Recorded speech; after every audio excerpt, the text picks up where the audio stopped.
Save किया था ना? मैं सिर्फ इसलिए गया था क्योंकि उसने मुझे कॉल किया, that's it. But listen तो. Save it for someone else. जिंदगी में सेव करना जरूरी है, मगर जब बात पैसों की हो, सिर्फ सेविंग से काम नहीं चलेगा। इक्विटी म्यूचुअल फंड्स में इन्वेस्ट कीजिए और अपने सेविंग्स को आगे बढ़ने का मौका दीजिए। Mutual fund investments are subject to market risks. Read all scheme-related documents carefully. Since we love politics so much and we know all of you love politics so much, we are all interested in Karnataka elections. By this time, I bet all of you are experts on Karnataka politics. You know all about factions, castes, the regions of Karnataka, divisions, subdivisions, the leaders, the battles among leaders within the same party. All of that, all of you know. So what is it that we can talk about Karnataka that might be of interest? So first of all, Karnataka, we know the size of the state. It's one of the medium-sized, mid-sized Indian states. We classify India's states as those states that have that contribute 40 or thereabouts or above seats to national parliament. Those are the big states. Those who contribute between 20 to 40, they are the medium-sized states. Then you have smaller states, or what I call as Punjab-sized states or Assam-sized states, or between Punjab, Assam, Telangana, and then you have the smaller states. So Karnataka is among the medium-sized states, about the same size ballpark, say, as Gujarat or Madhya Pradesh. Now, Karnataka is also very important, super important in national politics. It's super important for the BJP, and for that reason, it is super important in national politics because it is the only foothold that the BJP has in the South and has had in the South. BJP is desperate to expand this foothold in the South. They want to now reach out to Telangana and have some success there. At the same time, if they were to lose Karnataka, then at least for now, BJP will be out of the South. So South will become BJP Mukt. That's not something the BJP wants. Now, having said that, what exactly is Karnataka's politics and why is it, and how do we characterize it? So if you look at Karnataka's politics over 50 years is good enough time. Also, Karnataka, the state as we know it, is just about 50 years old because until then, until 1972, it was a Mysore state, right? So since Karnataka came into being, the state as we know it came into being, and Karnataka, even before that, after partitions, the state has expanded. It was a smaller state. Other regions have joined in. There were many movements. We are not going there. So if you look at past 50 years, since Mysore became Karnataka, in past 50 years, only two, hold your breath, only two chief ministers in 50 years have completed the full term of an elected assembly. Only two chief ministers. So the last one, you might have a recollection because that's recent, was 2013 to 18 Siddaramaiah of the Congress party. Before that, the only other case of a chief minister lasting the full term of a state assembly was Devraj Urs from 1972 to 1978. In fact, that was a little over 5 years because of peculiar circumstances, but we don't have to go there. But Devraj Urs, before Siddaramaiah in 2013-18, Devraj Urs in 50 years was the only other chief minister to complete the full term of a state assembly. Otherwise, the state has always had political instability at the top. Now, we will talk a little bit about, we will maybe speculate a little bit or discuss a little bit or analyze what might be the cause of this political instability. But first of all, the fact. The fact is that if you want to narrow it further to the past 30 years I say because that's when India's politics changed fundamentally. That's when the Congress party lost power nationally and other parties came in, coalitions came in. So if you go back 30 years, go back to 1992. If you go back to 1992, then in the 30 years since then, Karnataka has had how many chief ministers? Guess. In the last 30 years, I told you already, I've given you a hint that in 50 years, only two chief ministers have completed the full term of an assembly or served the full term of an assembly. But in the last 30 years, 30 years, Karnataka has had 15 chief ministers. 15 chief ministers. And when I say 15 chief ministers, I'm also counting 2 terms, say, of Kumaraswamy as 1 chief minister each. So that is 2 chief ministerships. And also B.S. Yediyurappa's 4 terms. So B.S. Yediyurappa 4 times, Kumaraswamy 2 times. So accounting for all of that, 15 chief ministerships in 30 years. That speaks for a lot of instability in India's premier economic state, because that state also houses Bengaluru, which is India's economic and tech powerhouse, India's startup powerhouse. So if you look at these 30 years of instability, and you notice that only 1 chief minister has completed a full term, that's the Congress party, these are also the 30 years in which the BJP made its appearance in the state, and BJP acquired a state in the south. What's been the BJP's own record of this stability? That record, I must say, has been quite patchy, quite poor. So the BJP itself, ever since it rose in Karnataka in the past 20 years or so, has had 4 chief ministers, if you just go by the names, but actually 4 plus 3, 7 chief ministerships, given the fact that B.S. Yediyurappa has had 4 chief ministerships. Now, how much instability or stability has the BJP given the state?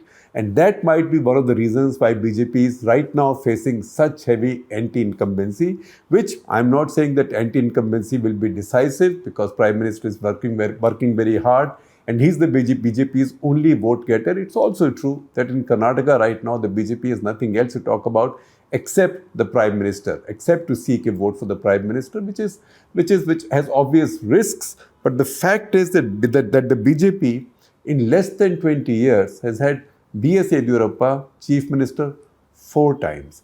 And in those 4 terms in Chief Ministership, he has spent not a lot of time. He has spent a total of 5 years and 80 days in 4 different terms. So in fact, you can see B.S. Yediyurappa's 4 terms on your screens, right? Two of these terms are, one is 7 days, one is 6 days, one is 3 years and 67 days, one is like that. So if you add it all together in 4 terms, he's got 5 years and 80 days. And he's been the BJP's most preeminent leader in Karnataka. He still is. So much so that now Prime Minister Modi has himself gone out of his way to personally plead with him to continue to lead the party's campaign. He is still seen to be a more effective campaigner and bigger vote catcher than the incumbent chief minister, that is Basavaraj Bommai. So 4 terms for B.S. Yediyurappa. Then what happened when the party wanted to remove Yediyurappa? So the first time the party wanted to remove him, Sadanand Gowda came in, right? He's the only Vocaliga of the 4 leaders who become BJP chief ministers in this period. B.S. Yediyurappa, Jagdish Shettar and Basavaraj Bommai are all Lingayats. Lingayat vote is what the BJP essentially banks on, besides upper caste Hindus and many others. But Lingayat vote is their mainstay. So 3 of the 4 chief ministers have been Lingayats. The 4th, Sadanand Gowda, who was a Vocaliga, again had a short tenure. So BJP has had 4 chief ministers in this period with 7 chief ministerships. And that instability, that notion of instability with BJP governments, the fact that even when BJP has a majority, its chief minister does not last 5 years. So in no case has a serving BJP chief minister has been brought down by the opposition, by the opposition's version of Operation Kamal. That means taking away the BJP's MLAs and reducing the BJP to a minority. No, in each case, BJP it is which has removed its own chief minister, and that is something that the people take into account as they go out to vote. And that's one of the reasons why BJP finds itself in such a challenging environment in Karnataka. Now, it's not as if Karnataka has not produced great leaders, great nationally known leaders. Devraj Urs himself, Devraj Urs also founded what is called as Ahinda politics. So just as we say Kham politics in Gujarat, that is Kshatriya, Harijan, Adivasi, Muslim, or Ajgar, Majgar as these were called in the Hindi heartland, Devraj Urs founded what is called as Ahinda politics. Now, Ahinda comes from Kannada. So, A in Ahinda is Alpasankhya Taru, that is minorities. H in Ahinda is Hindulidavaru, that is backward class or backward caste. So D is Dalitaru. That is what constitutes a Hinda. So if you look at this Hinda formula, it has minorities, Muslims and Christians. Muslims are about 13% in Karnataka, so it's not such a small number. 13%, Christians might be another 1.5%, 2%, then backward castes, and then Dalits. If you add all of them together, then it's a very formidable voter base. Devraj Urs created this voter base and he was able to ride this to success several times, just as Chimanbhai Patel was in Gujarat. After him, Siddaramaiah for the Congress has revived the same combination, and that is what the BJP has been trying to cut into. BJP has been trying to cut the Dalit vote, and that's where the other Karnataka peculiarity comes in, that in Karnataka, Dalits are also divided in two categories. That is scheduled caste left and scheduled caste right. Generally, there is a story that my colleagues have done from our political bureau that I will share with you, and that story will tell you how Dalits are divided between what is called as SC right, scheduled caste right, and scheduled caste left. Usually, scheduled caste right are people who still work on the land. So people who do farming, etc. might own some land. Scheduled caste left are people who are in trades, professions, people who work with leather, for example, or the equivalent of Jatavs in the Hindi heartland. So they are called scheduled caste left. Scheduled caste left are considered to be more downtrodden than scheduled caste right. Traditionally, these scheduled caste voters have been with the Congress. The BJP, however, has made fairly significant dents among scheduled caste left. That's why the Congress party is trying to cover up that base. For the BJP, it's very important to get at least a sizable chunk of the scheduled caste left vote for them to have a chance. So going back once again 50 years, Devraj Urs, again you see how many leaders are nationally known. So many of them. Devraj Urs, R. Gundu Rao. This is the sequence of chief ministers. Devraj Urs, R. Gundu Rao, Ramakrishna Hegde. Now Ramakrishna Hegde in 1980s, mid-80s, did complete 5 years in a continuous tenure, but it wasn't in one state assembly. He was in an elected assembly, but he was the chief minister when 84 election took place, and the Janata Party, from which he then came, got wiped out, and Rajiv Gandhi won most of the seats in Karnataka. He took moral responsibility for that, and he said, look, this is a vote against the popularity of my government. So for me to have credibility, I will hold a fresh election. So he held a fresh election. He again won a majority, and that is where again Karnataka taught us a new fact in national politics. That is people can vote in one way overwhelmingly in a national election, but in a completely contrary way overwhelmingly in a state election. So in the national election, the Janata Party got wiped out by Rajiv Gandhi's Congress. But just a couple of months later, when a fresh state election was held, when R.K. Hegde sought a fresh mandate, Janata Party came back to power with a very comfortable majority. So in fact, if you watch the next episode of Political Adda, anchored by my colleague, political editor D.K. Singh, then James Maynard, who's a very well-known British academic, currently at University of London, very well-known British academic on Indian politics, specializing in Indian politics. He points out in that show that within weeks of an overwhelming Rajiv Gandhi Congress sweep in Karnataka, R.K. Hegde's Janata Party won back power and 105 assembly segments changed hands. So Karnataka also has that peculiar quality that it can vote. Its voters are very smart. They can vote very differently in national elections and in state assembly elections. And that is also something that will worry the BJP, because they swept the last national elections, but even the last assembly elections in 2018, they were not able to win a majority. In fact, Congress Party and JDS did much better than them, in spite of the fact that the Congress Party was facing anti-incumbency. Yet BJP was not able to get a majority. So Karnataka also has that peculiarity, and Karnataka's voters had shown that smartness or that sharpness or those smarts, right, even in 1984-85. So you might ask me, particularly if you're the Googling type, that look, I've proven you wrong, because you said in the past 50 years, only 2 chief ministers in Karnataka have completed their full term of the assembly. That is Devraj Urs 1972 to 78,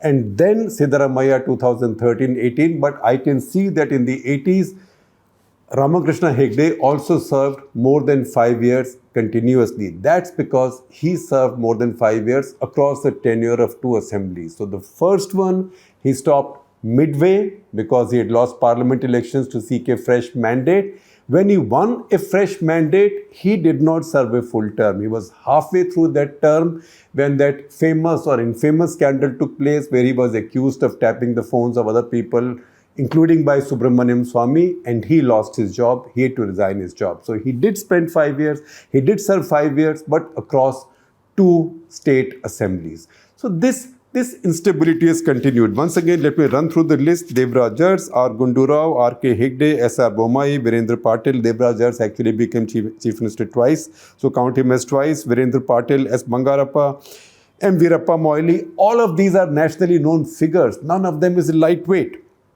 Nationally, H.D. Devagowda became Prime Minister of India. In fact, his tenure as Chief Minister was short because he got the opportunity to become Prime Minister and he came to Delhi instead when none of us knew him. J.H. Patel, S.M. Krishna, Dharam Singh, H.D. Kumaraswamy, B.S. Yediyurappa. In fact, I've listed it as B.S. Yediyurappa multiplied by 4 because he became Chief Minister 4 times. Sadanand Gowda, Jagdish Shettar, who has now left the BJP and joined the Congress party. Jagdish Shettar, Siddaramaiah, Kumaraswamy then came back.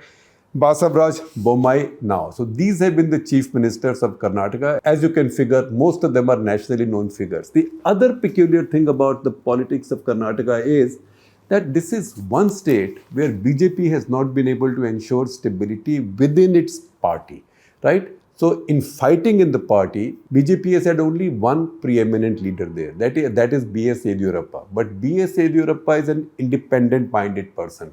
He's not somebody who will always listen to the high command. And in fact, I had written a national interest a couple of years back saying precisely that, right? I will share a link with you.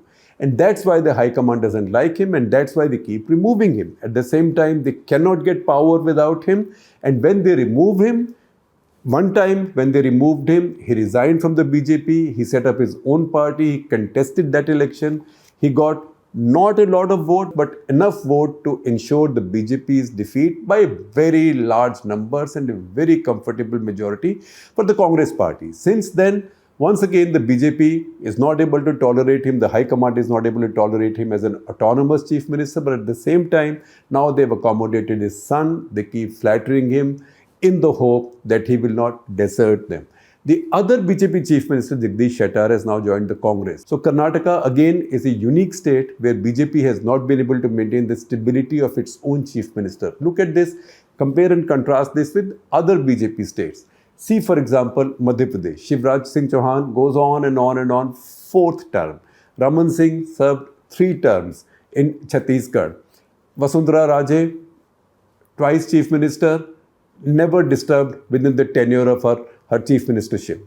Manohar Lal Khattar in Haryana, now on his 2nd term. That is the BJP system. Within that system in Karnataka, they've not been able to keep stability within their own party. And Karnataka then has produced for the BJP a unique situation where 2 of its former chief ministers have actually left the party. They've actually left the party and fought against the party. B.S. Yediyurappa, when he set up his own party, and Jagdish Shettar now, who's joined the Congress party. So it's a combination of all these factors. 1, a history of political instability in the state.